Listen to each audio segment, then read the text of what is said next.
Good evening everyone. मैं हूं गुलजार। स्वागत है आप सभी का हमारे यूट्यूब चैनल में। बेसिक मैथ का ये तीसरा वीडियो है और इस वीडियो में मैं आपको बता दूं कि जो लोग इन चीज़ों को पढ़ चुके हैं उन्हें थोड़ी सी बोरियत महसूस हो रही होगी, लेकिन ये वीडियो मैं उन लोगों के लिए बना रहा हूं जो शुरुआत से मैथ पढ़ रहे हैं और उनका बेसिक बहुत कमज़ोर है। और उनसे मैं ये कहना भी चाहूँगा कि अगर उन्होंने मेरा पिछला 2 वीडियो नहीं देखा है तो पहले उन्हें देख लें, उसके बाद इस वीडियो को देखें ताकि आप शुरुआत से समझ सकें। गणित का सबसे महत्वपूर्ण पार्ट होता है कैलकुलेशन। अगर आप मैथ पढ़ रहे हैं और आपको कैलकुलेशन नहीं आती तो आपको दिक्कत ज़रूर होगी। और कैलकुलेशन सीखने के लिए सबसे ज़रूरी है कि सबसे पहले आप गुणा भाग और जोड़ घटाव की जो संक्रियाएं हैं इन्हें जानें। ज़्यादातर लोग इसके बेसिक जो हैं, जैसे वो नॉर्मल तो गुणा भाग जोड़ घटाव कर लेते हैं, लेकिन जैसे दशमलव के गुणा भाग जोड़ घटाव या बड़ी संख्याओं के जोड़ घटाव में उन्हें दिक्कत आती है। इसलिए हम यहाँ पे जोड़ घटाव और गुणा भाग को भी सीख लेते हैं। तो चलिए शुरू करते हैं। ये आसान चीज़ें हम स्पीड में करेंगे। जैसे इन्हें जोड़ना है तो दाहिनी तरफ से शुरुआत करेंगे। 9 और 3 को जोड़ेंगे 12 हो जाएगा। 12 का हम 2 लिखेंगे, 1 हमारा हासिल बच जाएगा। उसके बाद हम 3 और 9 को जोड़ेंगे, कितना हो जाएगा 12। 12 के और 1 हासिल बचा हुआ था, कितना हो जाएगा 13। 13 का हम 3 लिख देंगे, 1 हमारा हासिल बच जाएगा। 6 और 3 को जोड़ेंगे 9 हो जाएगा और 1 जो हासिल बचा हुआ था उसे जोड़ेंगे तो 10 हो जाएगा। 10 का लिखेंगे 0 और 1 बचेगा हासिल। उसके बाद 5 और 6 को जोड़ेंगे, ये हो जाएगा 11 और 1 जो हमारा पहले हासिल बचा हुआ था उसे इसमें जोड़ लेंगे तो हो जाएगा 12 और इसे लिख देंगे तो हमारा हो जाएगा आंसर। माना कि हमें दशमलव वाली संख्या को जोड़ना है तो सबसे पहले इसमें ये ध्यान देना होगा आपको कि दशमलव ठीक दशमलव के नीचे होना चाहिए। उसके बाद हम जैसे संख्याओं को जोड़ते हैं ठीक उसी प्रकार से इसको भी जोड़ लेंगे। 2 और 9 को जोड़ेंगे तो कितना हो जाएगा 11। 11 का हम लिखेंगे 1 और 1 बच जाएगा हमारा हासिल। उसके बाद हम 3 और 9 को जोड़ेंगे तो 9 और 3 12 हो जाएगा। 12 और 1 पहले जो हासिल बचा हुआ था उसे जोड़ेंगे तो 13 हो जाएगा। 13 का हम लिखेंगे 3 और हमारा 1 जो बचेगा वो हासिल बच जाएगा। उसके बाद हम फिर दशमलव के ठीक नीचे लगाएंगे दशमलव और फिर उसके बाद 5 और 2 को जोड़ेंगे 7 और 1 जो हासिल बचा हुआ था उसे जोड़ेंगे हो जाएगा 8 और 8.31 यही हमारा हो जाएगा आंसर। अब हम घटाना सीखते हैं। घटाने में मान लीजिए कि हमें 210 में से 99 इसमें भी हम दाहिनी तरफ से घटाने की शुरुआत करते हैं तो ऊपर वाले से नीचे वाले को घटाते हैं। जैसे कि हम सबसे पहले 0 से 9 को घटाएंगे तो चूंकि 0 कम है और 9 ज़्यादा है इसलिए ये इसमें से घटेगा नहीं। तो 0 से जो पहले संख्या है यानी कि 0 से पहले 1 है तो 1 से हम लेंगे उधार। जब 1 से उधार ले लेंगे इधर की तरफ तो ये बन जाएगा, 0 था पहले तो ये बन जाएगा 10 और जहाँ पे 1 था वहाँ पे बच जाएगा 0। तो हम अब यहाँ पे 0 की जगह 10 हो गया तो 10 में से हम घटाएंगे 9 को तो कितना बचेगा हमारा 1 लिख लेंगे। इसी तरीके से अब हमें जहाँ 1 है वहाँ 0 बचा है तो उसे फिर 9 से घटाना है तो 2 से हमें उधार लेना पड़ेगा। 2 से हमने उधार लिया तो फिर ये बन गया 10 और 10 में से फिर 9 घटा तो बचा हमारा 1 और लास्ट में 2 की जगह बचा है 1। चूँकि 1 उधार चला गया था तो 1 को फिर उतार लेंगे हम और ये हमारा हो जाएगा 111 उत्तर। हमें अगर दशमलव संख्या को घटाना है तो उसे कैसे घटाएंगे उसे भी देख लेते हैं। जैसे मान लीजिए कि ये 2 संख्याएं हैं और इन्हें घटाना है तो हम सबसे पहले क्या करते हैं, दाहिनी तरफ से शुरू करते हैं। तो 1 है, 1 में से हमें 2 घटाना है, घटेगा नहीं तो हम उससे आगे वाली संख्या से उधार लेते हैं। लेकिन यहाँ पे 0 है तो 0 से हम ले नहीं पाएंगे उधार तो फिर उससे आगे वाली संख्या पे जाएंगे यानी कि हम 8 पे जाएंगे।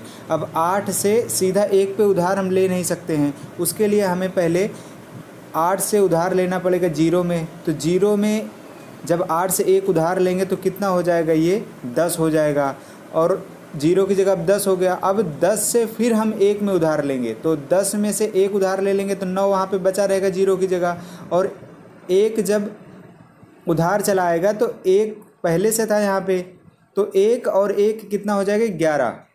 अब 11 में से हम जब 2 घटाएंगे तो कितना बचेगा हमारा, 9 बचेगा।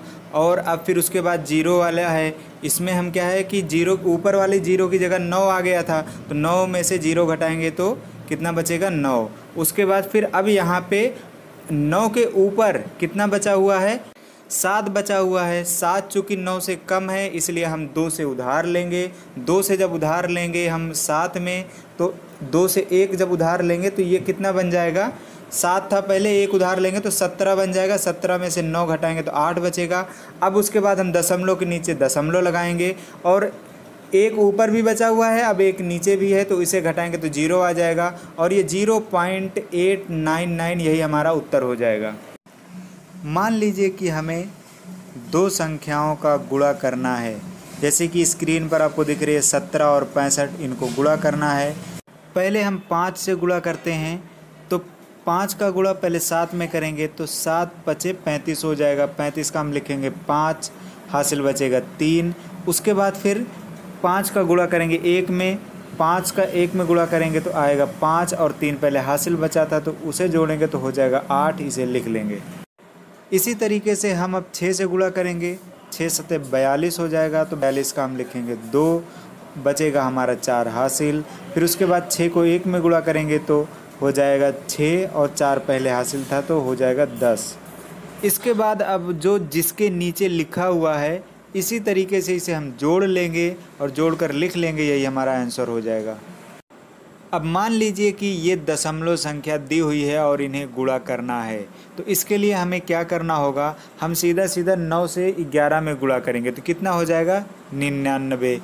इसमें सिर्फ हमें ये देखना होता है कि दोनों संख्याओं में दशमलव कितनी संख्या के पहले लगा हुआ है, उन्हीं को हम जोड़ लेंगे और जितना आएगा उत्तर में उतनी संख्या पे दशमलव लगा लेंगे। जैसे पहली संख्या में 1 अंक के पहले लगा हुआ है, दूसरी संख्या में भी 1 अंक के पहले लगा हुआ है, तो इसमें क्या है कि 1 ऊपर वाला और 1 नीचे वाला, तो 2 हो गया। तो अब उत्तर में हम 2 अंक के पहले दशमलव लगा लेंगे और यही हो जाता है हमारा आंसर। तो इसी तरीके से हम किसी भी दशमलव वाली संख्या का गुणा कर सकते हैं, बस यही है कि हमें दशमलव कहाँ पे लगाना है वो पहली संख्या में देख लेंगे और दूसरी संख्या में देख लेंगे, जितना अंक होगा दशमलव वाला उतना दोनों का जोड़ लेंगे। जोड़ने के बाद हम उत्तर में उतने अंक के पहले दशमलव लगा लेंगे। इसके बाद जानते हैं भाग करना। जैसे हमें 216 को 6 से भाग करना है, तो इसके लिए हमें सबसे पहले क्या करना होगा, ये देखना होगा जो 216 है उसकी पहली संख्या यानी कि 2 6 से कम है या ज़्यादा, तो ये 6 से कम है, तो फिर हम क्या करेंगे, उससे आगे वाली संख्या को भी मिलाएंगे। यानी अब 2 संख्याएं लेंगे, जैसे यहाँ पे है 21। अब 6 का पहाड़ा हम इतनी बार पढ़ेंगे कि ये 21 से ज़्यादा ना होने पाए। तो हम कितनी बार पढ़ सकते हैं, 3 बार पढ़ सकते हैं। तो 6 को 3 से गुणा करेंगे तो कितना होगा, 18 होगा। अब हम यहाँ पर लिखेंगे 18 और यहाँ पर लिखेंगे 3। अब फिर उसके बाद हम 21 से 18 को घटाएंगे तो कितना बचेगा हमारा, 3 बचेगा। उसके बाद हम क्या करेंगे, अब 3 भी चूँकि 6 से कम है तो इसके लिए हमें क्या करना होगा, 216 की जो लास्ट वाली संख्या उसे भी उतारना पड़ेगा, यानी 6 को। तो अब ये हो गया 36। अब फिर हम 36 में 6 का पहाड़ा पढ़ेंगे कि 36 के या तो बराबर हो जाए या इससे कम रहे, तो पूरा ये चला जाएगा इसमें। 6 को 6 बार गुणा करेंगे तो हो जाएगा 36, तो हम 6 को लिखेंगे यहाँ पर और 36 को लिखेंगे यहाँ पर। अब ये हमारा पूरा घटाएंगे तो 0 हो जाएगा और यही जो 36 है इसका हमारा हो जाएगा भागफल। अब इसमें हम जान लेते हैं कि किसको भागफल बोलते हैं, किसको भाजक बोलते हैं, किसको भाज्य बोलते हैं। तो देखिए आपकी स्क्रीन पर है 216 हमारा हो गया भाज्य, भाजक हो गया हमारा 6, भागफल हो गया हमारा 36 और शेष हमारा हो गया 0, क्योंकि इसमें कुछ बचा नहीं, पूरा ये कट गया। ठीक इसी तरीके से हम देख लेते हैं कि जैसे आपको मैंने भाजक, भाज्य, भागफल और शेषफल बताया, इसी तरीके से जब हम 2 संख्याओं को गुणा करते हैं तो उसमें एक को पहली संख्या बोलते हैं, फिर दूसरी संख्या बोलते हैं। तो जो गुणनफल होता है इन दोनों का गुणा करने के बाद इनके बराबर ही वो भी आता है। एक और संख्या का भाग करना हम देख लेते हैं, जैसे ये स्क्रीन पर है। तो हम इसमें देख रहे हैं कि 1 12 से कम है, इसलिए 13 में पहले हम करेंगे तो 12 को एक बार गुणा करेंगे तो 12 हो जाएगा। इसे हम घटाएंगे, 1 बचेगा, फिर 0 को उतारेंगे। लेकिन है क्या यहाँ पे 10 हो गया, 10 भी 12 से कम है, तो इसमें एक संख्या और हम उतारते हैं, 1 को भी, लेकिन उसे सीधे नहीं उतारते। उसको उतारने के लिए हम पहले 1 के बाद बढ़ाएंगे आगे 0, उसके बाद हम यहाँ पे अब उतार सकते हैं 1 को। अब 1 को नीचे उतार लिया तो 101 हो गया। अब 12 का हम पहाड़ा पढ़ेंगे कि 101 से ज़्यादा ना हो। तो हम क्या कर सकते हैं कि 12 को 8 बार गुणा करेंगे तो कितना आता है 96। 9 बार कर देंगे तो इससे ज़्यादा हो जाएगा। तो हम क्या करेंगे, 12 को 8 से गुणा करेंगे तो 8 ऊपर लिखेंगे और 96 को हम लिखेंगे यहाँ पर। और अब 101 में से 96 को हम घटा देंगे तो कितना बच जाएगा हमारा, ये बच जाएगा हमारा 5। 5 को हम कहाँ पे लिखते हैं, 5 को हम इसके नीचे लिखते हैं ये, और यही 5 हमारा बच गया। अब जो है आगे कोई संख्या है नहीं, तो इस 5 को ही हम बोलते हैं शेषफल। अब अगर हमें दशमलव संख्या का भाग करना है तब क्या करेंगे, जैसे हमें 4 से 0.8 में भाग करना है तो इसके लिए हम क्या करेंगे, पहले 0 लिखेंगे, फिर हमें क्या करना पड़ेगा, दशमलव है तो दशमलव को यहीं पे लगा लेना भाई।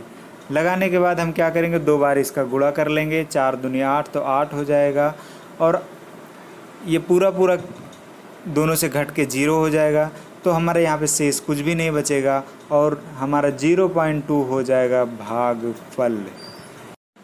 एक और दशमलव वाली संख्या का भाग कर लेते हैं। जैसे 2 को हम एक बार गुणा करेंगे तो कितना हो जाएगा 2, 1 बचेगा यहाँ पर, और फिर उसके बाद दशमलव है तो हमें लगाना पड़ेगा दशमलव, उसके बाद हमें उतारना पड़ेगा 1 को, तो ये बन जाएगा 11। तो कितनी बार हम गुणा कर सकते हैं, 5 बार, तो हो जाएगा 10।